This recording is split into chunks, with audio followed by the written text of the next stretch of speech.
நல்ல மரியாதையோட சொல்றேன், நல்ல ஒழுக்கத்தோட சொல்றேன். தயவு செய்து இந்த இடத்த விட்டு போயிடணும். இல்லாட்டி என்கிட்ட வாங்குற பேச்சே வேற.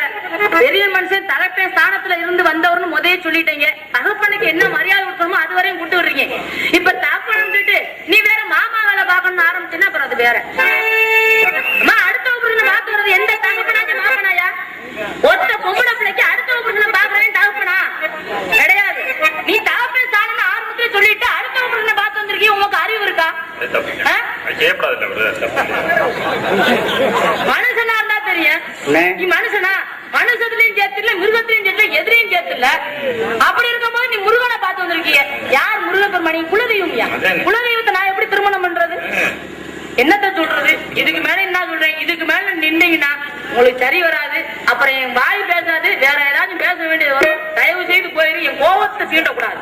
அப்புறம் நீ போவான்னு பேசிட்டுன்றது என்கிட்ட சொல்லக்கூடாது. நான் மாப்பிள்ளை பாத்துக்கணுமா? எங்க அப்பா அம்மா சொன்னாங்களா? நீங்க எதுக்கு மாப்பிள்ளை பார்க்கணும்?